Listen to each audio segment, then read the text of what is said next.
শাওয়াল মাসের ৬টি রোজা রাখার ফজিলত আমরা অনেকেই জানি না, এই জন্য শাওয়াল মাসের রোজা আমরা রাখি না।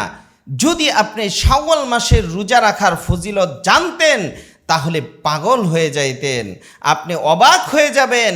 শাওয়াল মাসের ৬টি রোজা রাখার যে কত ফজিলত আপনি কখনোই ছাড়বেন না। যদি জানেন শাওয়াল মাসে ৬টি রোজা রাখলে কি ফজিলত আপনি যদি জানেন তাহলে আপনি মরে যাবেন, তারপরেও শাওয়াল মাসে ৬টি রোজা ছাড়বেন না।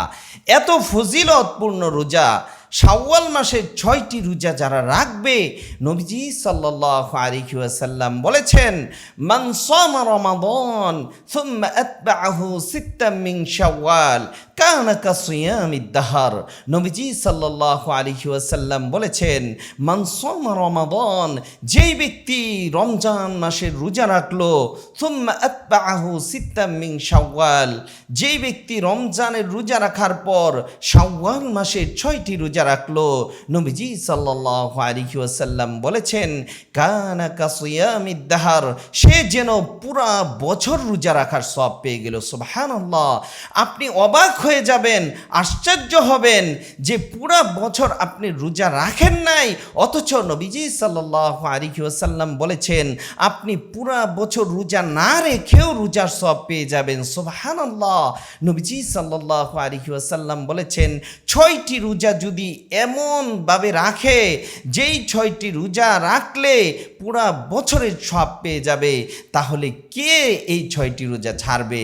আমার তো মনে হয় এটার ফজিলত যদি কেউ অনুধাবন করে, কেউ গভীরভাবে চিন্তা করে, ৬টি রোজা রাখলে ১ বছর রোজা রাখার সওয়াব পেয়ে যাবে, তাহলে এই রোজা তো কেউ ছাড়বে না, জীবন চলে গেলেও ছাড়বে না।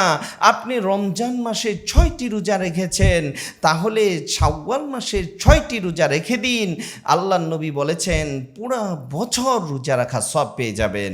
কানা কাসিয়ামিদ দাহর, নবী বলেছেন কেন যেন সে পুরা বছরই যেন রোজা রাখলো। সুবহানাল্লাহ! আল্লাহ তাআলা আপনার আমল নামায় পুরা বছরের রোজা রাখার সওয়াব আল্লাহ তাআলা দান করবেন। তাহলে আসুন রমজান মাসে ৬টি রোজা আমরা রাখবো। তবে কিভাবে রাখবো আমরা অনেকেই এটা জানি না। কোন দিন থেকে রোজা রাখা শুরু করতে হবে? শাওয়ালের ৬টি রোজাকে অনেকেই সাক্ষী রোজা বলে, অনেকেই সাক্ষী রোজা বলে। সাক্ষী রোজা মানে হচ্ছে শাওয়াল মাসের ৬টি রোজা। শাওয়াল মাসের ৬টি রোজা যারা রাখবে কোন দিন থেকে শুরু হবে? শাওয়াল মাসের ৬ রোজা শুরু হবে ঈদুল ফিতরের পরের দিন থেকে আপনি রাখতে পারবেন। আপনি ৩ দিন পরেও শুরু করতে পারবেন, আপনি চাইলে ১ সপ্তাহ পরের থেকেও শুরু করতে পারবেন। শাওয়াল মাসের রোজা মূলত শুরু হয় ঈদুল ফিতরের পর দিন থেকেই আপনি শুরু করতে পারবেন। আপনি চাইলে ২ সপ্তাহ পরের থেকেও শুরু করতে পারবেন। তবে একটি কথা জেনে রাখুন, শাওয়াল মাসের রোজার সওয়াব তো পাবেনই, সাথে আরেকটি বোনাস সওয়াবও পেয়ে যাবেন। আপনি যদি ভেঙে ভেঙে রাখেন, কেমন সেটা? আপনি বৃহস্পতিবার রোজা রাখলেন, সোমবার রোজা রাখলেন, শাওয়াল মাসে এরকম গ্যাপ দিয়া বৃহস্পতিবার রোজা রেখেছেন এবং সোমবারের রোজা রেখেছেন, তাহলে নবীজি সাল্লাল্লাহু আলাইহি ওয়াসাল্লামের আমলের সাথে আপনার আমল মিলে গেল। নবীজি সাল্লাল্লাহু আলাইহি সাল্লাম প্রত্যেক সোমবারে রোজা রাখতেন, প্রত্যেক বৃহস্পতিবারে রোজা রাখতেন। তাহলে শাওয়াল মাসের রোজা যদি আপনি সোমবার আর বৃহস্পতিবারে রাখেন, শাওয়ালের সওয়াব তো পাবেনই, নবীজি সাল্লাল্লাহু আলাইহি ওয়াসাল্লামের এক মহান সুন্নতের সওয়াবও পেয়ে যাবেন। তাহলে একসাথে 2টি সওয়াব হয়ে যাবে। সুবহানাল্লাহ! তাহলে শাওয়াল মাসের রোজা আপনি ভেঙে ভেঙেও রাখতে পারবেন, আপনি চাইলে একসাথেও রাখতে পারবেন। যেহেতু ঈদের পরের মাস, অনেক আত্মীয় স্বজন আসতে পারে, অনেক সময় আপনিও শ্বশুর বাড়িতে বেড়াইতে যাইতে পারেন, আত্মীয়র বাড়ি বেড়াইতে যাইতে পারেন।